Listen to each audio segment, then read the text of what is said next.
So tonight, since we're looking at honoring our two lead pastors of this church, Pastor Leila and Pastor Eric, who's our executive pastor and does executive awesome stuff, tonight I thought I would talk about this idea of appreciation. So it's nice we take this month, October, and we honor Pastor Leila and Pastor Eric.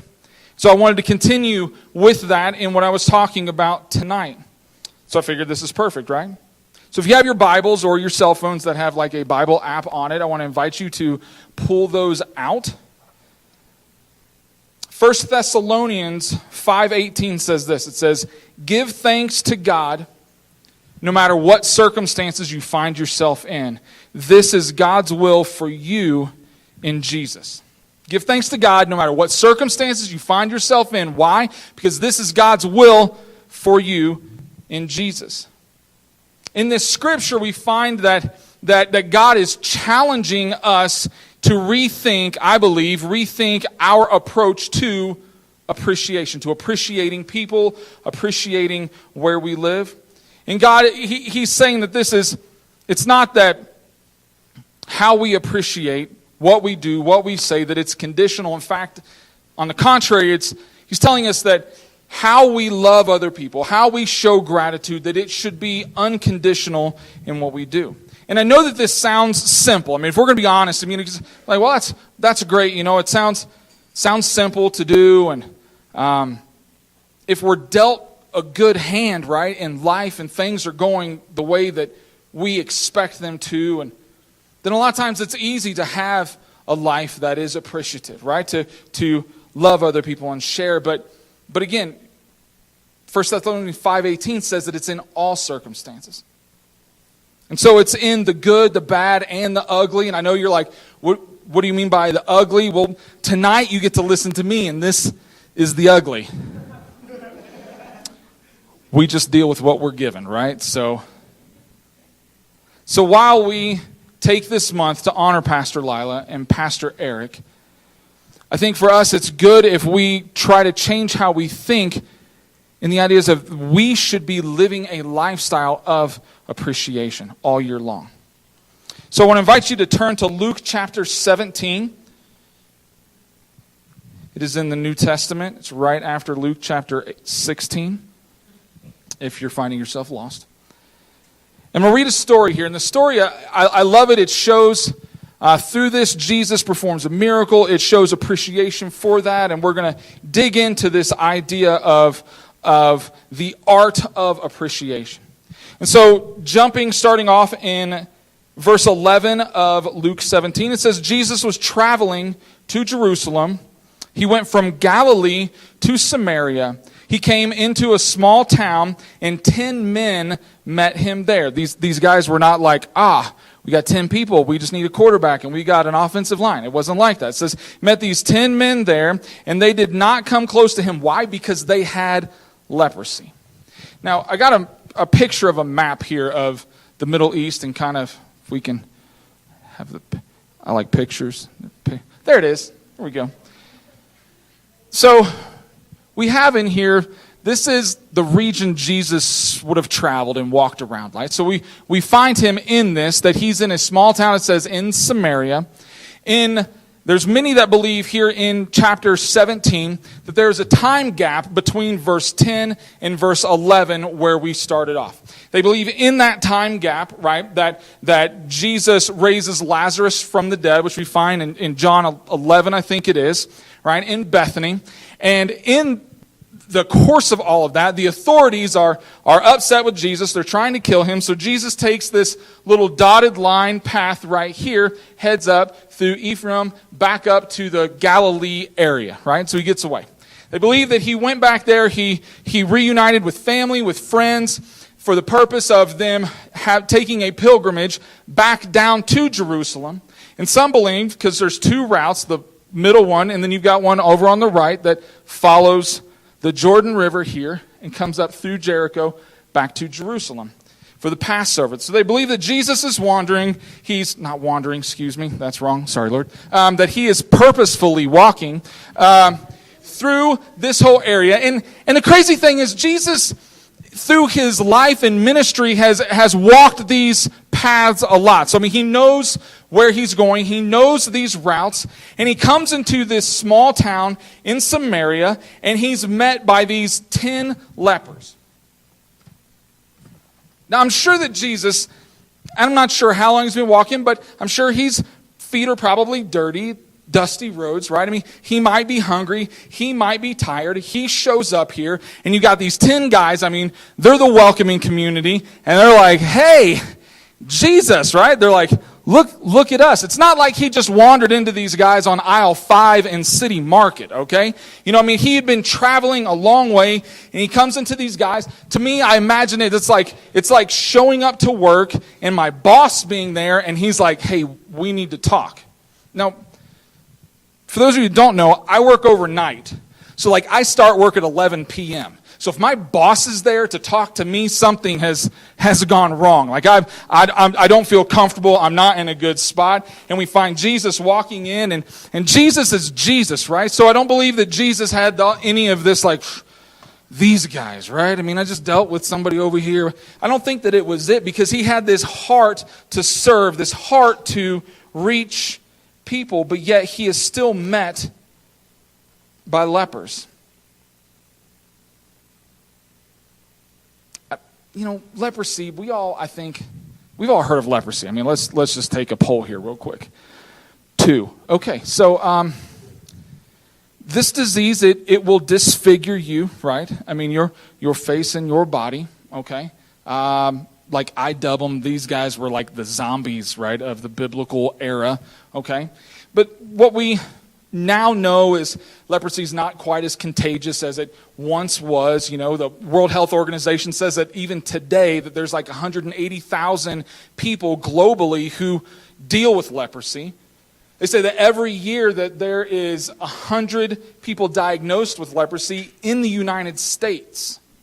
Most of them live in the South or California or Hawaii. So, who wants to go to Hawaii on vacation now, right?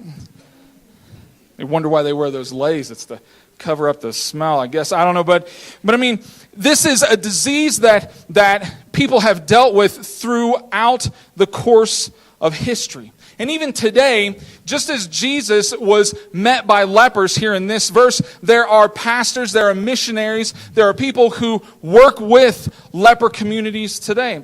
Like Pastor Raj, right? I got a picture of him. This is not it.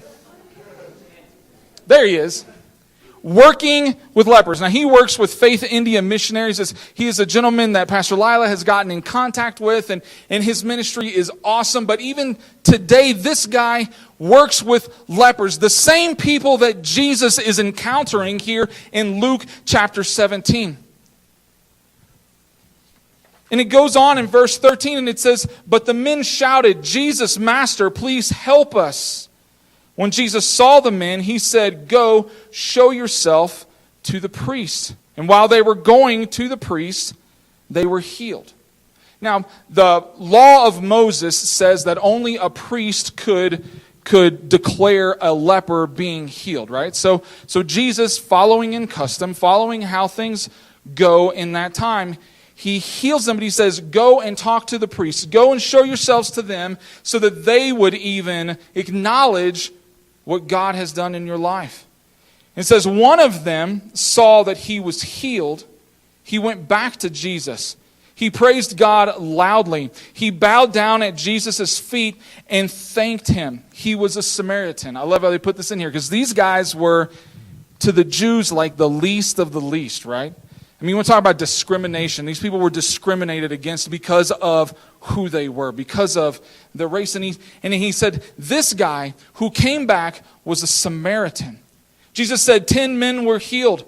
Where are the other 9? This man is not even one of our people. Is he the only one who came back to give praise to God?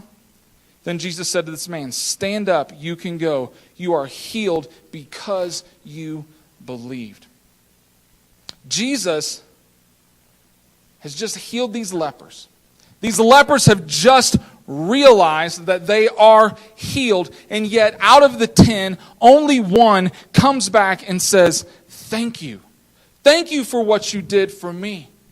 And we need to understand lepers in this time, they were banished from their communities, right? They couldn't work jobs. They couldn't be around their family. They couldn't go to like Monday night football parties and eat nachos and drink beer unless you were a part of the club, right? I mean, these guys were exiled from everyone else because of leprosy. And yet Jesus, he approaches these people, he deals with them, he performs this miracle. And it's not for accolades. It's not because he wants to be praised and like, oh, look at him and all that he does, because he truly loves these people. And we too, friends, should be thankful when God is working in our lives, and he's always working in our lives. Or we talk about here at Elements Church, we talk about how God is always speaking to us, and our response is, what are we going to do about it, right? God's always moving, always working, always challenging, always inviting us to a better, deeper relationship. And we should be thankful to God when he does that, not just in the miraculous, yes, for sure in that. But I mean, even in the ordinary, God is working. And we need to develop and enhance this life of appreciation. So tonight I want to take a few minutes and I want to dig into this idea of the art of appreciation, what it requires from us and how we can grow in this. The first area that I believe is required in appreciation is discipline. You know, a couple weeks ago I was on One Man's Junk and I read a post that some guy had made, and it was talking about where we lived, right? How beautiful it is, the mountains that surround us, and how we should appreciate where we live. Right? I mean, he said that we should take a few minutes every day to just literally stare at the mountains in awe of where it is we live in Summit County, one of the most beautiful places in America. And he said that if we can't do that, if we get to a point where we find ourselves unable to appreciate where we live, he said to pack up and move. To pack up and leave. And this isn't like pack up and leave like you're a tourist here for like 3 weeks and we're sick of you, pack up and leave kind of deal. And it's none of that. He's like, if you can't be thankful for what we have in this community, the beauty that surrounds us, then maybe it's time to move on, to reevaluate. And I think it's great because even in this post, he gave the readers a discipline in all of us. He says, take a few minutes per day. If we want to be thankful, no matter where we find ourselves in life, we have to start training now for that. But to start, we have to recognize that there's a deficiency, right, in our life. There's something missing, right? I mean, we're a few fries short of a Happy Meal when it comes to like our appreciation. We've got to be willing to own up to who we are, what we do, how we think, how we appreciate, and reevaluate those things. And so I know you might be thinking, you know what, I'm a pretty happy-go-lucky person, right? I enjoy things. I enjoy people. I enjoy my jobs. I even like the little room that I'm paying way too much in rent for. I mean, I enjoy life. I appreciate people and all that comes with that. Yet, even I can find areas in my life where I'm lacking, right? Where I'm not so happy, not so thankful. And then those are areas then that I need to work on. A week ago yesterday, I was 2 Saturdays ago now, I was on my way to work.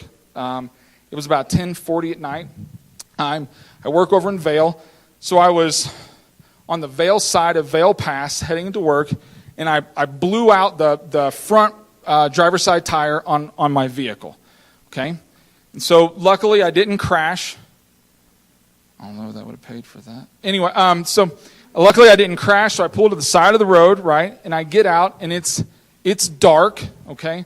I'm on a downward incline, all right? I pull out the factory little plastic jack out of the back of the vehicle, you know, and I'm on the side of the road in the dark, like banging my knuckles on the pavement, trying to like get my vehicle so that I could put the spare tire that's like this big on my vehicle, you know, and everything. And it's cold, which is partially my fault because I left that night and I was like, well, it's not too cold tonight. So I wore a rain jacket. And so I'm like on the side of the road. It's dark. I'm trying to change this tire, hoping that my emergency brake doesn't fail because then my vehicle's going to roll downhill. And there's semis like blowing past me, it's rocking the whole and I'm just sitting there and I'm like, okay, I'm going to be late to work. I'm sitting there and I'm praying. I'm like, I hope that like a bear and a mountain lion and a moose haven't like formed this pack to like eat me because I can't see anybody. And so I go through all of this and I get the spare tire put on and I make it to work and I'm frustrated, right? I'm about 45 minutes late and I'm not happy. And I've thought back about that all week long, especially in preparing for this message, and I'm like, in spite of that though, not that I would ever want to go through that experience again or have any of you go through that experience again. Eric, I actually thought of you in that moment because like you're always like, who's that guy at 2 a.m. that's going to come, get you out of a ditch? And I was like, that's me right now on the side of I-70.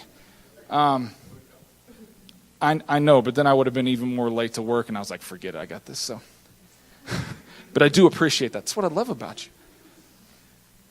But as I look back on that, I'm like, there are things that I could have and should have been appreciative of, right? One, I had a spare tire. It's not like I was just completely stranded on the side of the road. I had a means to fix the problem I was in, right? I had the tools, I had the ability to actually do that, change the tire. I had a phone where I could call my boss and let him know the situation, that I was going to be late so that, I didn't fear that they would fire me. Not that they would anyway. Who else wants to work overnight? But I look back and I'm like, there's so much that I should have been and could have been appreciative of, and I wasn't. And while that situation, again, I would not want to repeat it. I definitely would not want to go through it again. There's things that I can be thankful for even in that, but I have to be disciplined in it. I have to train myself, my mind, to think to my responses to be one that is thankful and appreciative regardless of where I'm at. Often it's not the good things in life, it's not when we have good things in life when we're lacking appreciation, because it's easy to say thank you when everything is great, but it's when things are difficult and not so fun and life is dirty that it's in those moments that we lack appreciation. And this is where 1 Thessalonians 5:18, it comes in like a freight train. It's like, even in these moments, in all circumstances, I need to be giving thanks in all things. Philippians 4 verses 6 and 7 says, don't be anxious about things, instead pray. Pray about everything. Even if you're praying that a bear, mountain lion, and a moose aren't lingering to eat you, right? You're like, that's silly. Until you're in those situations, right? It says, pray about everything. He longs to hear your requests. So talk to God about your needs and be thankful for what He has done. Be thankful for what has come. Guys, it's not just thankful for what God's going to do for me, but thankful for where I'm at now, thankful for what He has done for me. Verse 7 says, and know that the peace of God, a peace that is beyond any and all of our human understanding, will stand watch over our hearts and minds in Jesus. We have to be disciplined in our response even when life is ugly. And there's no better place to start than with prayer. When we find ourselves in a low place in life, when our job has not gone the way we wanted, when a relationship has failed, when we are struggling to meet our needs financially, whatever it is prayer that we have that we can fall back on, because God hears us, right? He's always moving. He's always working. Training ourselves to allow God into every aspect of our life is the best way for us to master this art of appreciation. That's where we've got to start. So the first thing in this is that we have to be disciplined. The second requirement for the art of appreciation is devotion. Now, Batman once said, or Will Arnett, who does the voice of like the Lego Batman, once said, he says, I'm happy because I'm grateful. I choose to be grateful. That gratitude allows me to be happy. Now, I try to envision him being like, I'm happy because I'm grateful. Right? I mean, trying to do the Batman voice or whatever. Kind of took the seriousness out of it. But I'm like, he's happy because he's grateful. He chooses to be grateful. That gratitude allows him to be happy. I think this is how we should view gratitude. This should be our attitude towards gratitude, that we make a choice to live a thankful life, and that we commit to living this life with love and enthusiasm, right?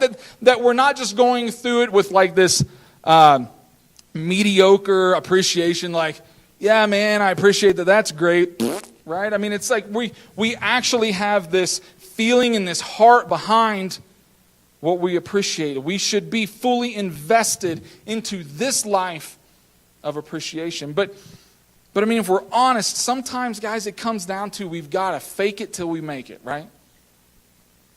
We're not going to be perfect at it. We're not going to, hit it right, out the gate and be like, I've got this one locked down, right?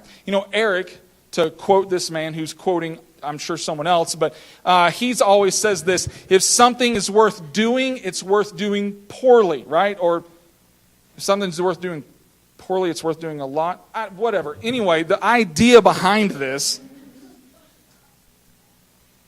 the idea is that either way, it comes down to a choice on our part. Choosing to appreciate your life in all of its chaos and all of its dysfunction is something that we have to decide to do. Even if it means we're not good at it at first, right? Even if we're struggling in it. Colossians 3, verses 12 through 14 says, God has chosen you and made you his holy people. He loves you, so your new life should be like this. Show mercy to others. Be kind, humble, gentle, and patient. Don't be angry with each other, but forgive each other. If you feel someone has wronged you, forgive them. Forgive others because the Lord forgave you. Together with these things, the most important part of your new life is to love each other. Love is what holds everything together in perfect unity. And I love this verse, right? These verses, because they clearly set the stage for how we should treat people. But I'm not a master at any of these, if I'm honest, right? I mean, let's see here. So, I asked myself, am I truly merciful towards others? Am I merciful towards others all the time? Am I kind? Am I humble? Am I gentle? I know I'm not patient. Know that one for a fact, right? How well do I forgive? How well do I love other people? And we're talking about love by God's standards, not by our Americanized, manipulative view of what love is. Am I excelling in these areas, or am I struggling to get them done poorly? As we work to improve these areas, friends, it is going to cultivate our quality of appreciation. Right? We're not going to be beginners, rookies in this game anymore. We're going to grow and we're going to change and we're going to develop a deeper appreciation, a deeper love for loving other people, showing our gratitude. It changes how we see people, which changes our approach to each other. Right? It's going to transform those difficult situations that we can find ourselves in, whether it's on the side of a road changing a tire in the dark or dealing with like family issues. He can change those things to where they become more bearable. Something that we're like, you know what, I got this. I'm able to do this because it changes the way we see each other. It changes the way we see the situations we find ourselves in. It enhances our ability, friends, to be thankful. But we have to continue to choose to walk this path every day. Right? When things are good and easy and going well and everything's operating the way it should be, and when things are falling apart, we still have to be committed to choosing to appreciate what God has done for us. Appreciate the people that we are surrounded with, friends and loved ones and like good donut shops. I don't know, whatever. But we've got to live this life, right, where we appreciate where we are at. The third thing to the art of appreciation, third thing that requires, and lastly, is dedication. We need to be devoted to the task of appreciation. It's not just saying thank you when like the person hands you your bag from Wendy's out the drive-through windows, you're rushing off, right? We have to be committed to living this life of appreciation. And it goes beyond just receiving gifts, right? It goes beyond like really good Chinese food, which we don't have in Colorado, unfortunately. Still praying for miracles there. But it's something different, right? When we're committed to seeking out opportunities to show appreciation. And we do this well this month, right? For Pastor Leila and Pastor Eric. We've set aside, we've blocked out October, okay? And we've said, this is going to be the month that we're going to show them how much we appreciate them. And then November 1 comes around and we're like, I'm good, done. We're good with that, right? Got a whole nother year before I got to do this again. You know? That's not what we're after. It's different when we are seeking out opportunities every single day to show appreciation to other people, especially if it's people that don't like us or that we don't like. Because let's be honest, we're not going to get along with everybody in the world. There's going to be people that we're going to disagree with. There's going to be people that we're not going to want to be around. But we can still show appreciation even in all of it. Why? Because we're seeking out opportunities. We're looking for moments in someone's life that we're like, man, I really appreciate their willingness to do this. I really appreciate that they wrote a card and gave it to me. I really appreciate that they, shoveled my sidewalk or whatever, or they cleaned off the snow, which is going to be piling up soon, off of my windshield. Whatever it is, that we're looking for opportunities to show that we love and appreciate people, that we're grateful for the contribution that they make to this community, to our world, to our family. Colossians 2, 6 through 8 says, you accept Christ Jesus as Lord, so continue to live following Him. You must depend on Christ only, drawing life and strength from Him. Just as you were taught the truth, continue to grow stronger in your understanding of it, and never stop giving thanks to God. If we commit to living out a life of appreciation, friends, we can take comfort in knowing that we don't have to have it all figured out. Right? God is the source of our life. He is the source of our strength. And we can depend on Him to help us make it through a day. We can depend on Him to help show those areas and those people that we should say thank you to. Those people that we should go out of our way and do something special for. We need to be committed to the process of appreciation, committed to God. In the book of Genesis, chapter 1, we see the creation of the world, this beautiful landscape we live in. God's creating all of this at this point, right? And at the end of every single day, God stops and He looks and says, this is good. Right? When He separated land from water, right? When there was sun, when there was vegetation, when He created mankind, He stopped and He said, this is good.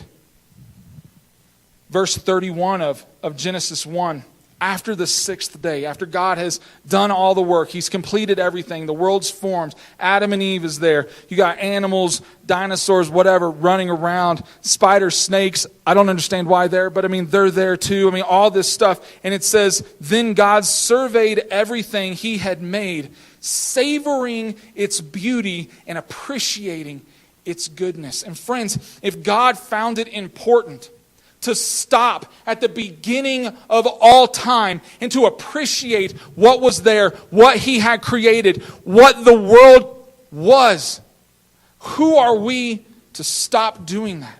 We should follow in his footsteps. We should use our voices and our talents. We should use our giftings. We should use our social media to show appreciation. Like hashtag I appreciate. I don't know. But we need to be willing to use what we have, where we're at, and show other people that we love them. To show God that we appreciate what he is doing for us, what he has done for us.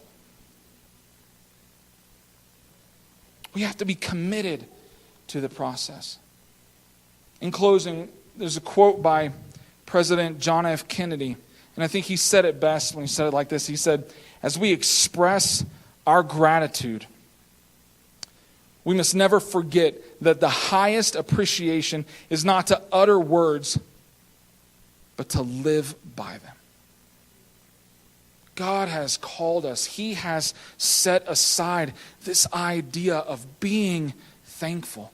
Being thankful for what we have. Being thankful for where we are. Being thankful for the friends and the family, no matter how dysfunctional or corrupt they might be. But the fact that God loved us enough that he created us, that we are here to contribute to Summit County, to contribute to our world, to contribute to our friends at work. We've got to be willing to reevaluate, where am I when it comes to loving other people and appreciating them, appreciating my life. That the highest appreciation is not to utter words, but to live by them. If everybody would bow their heads.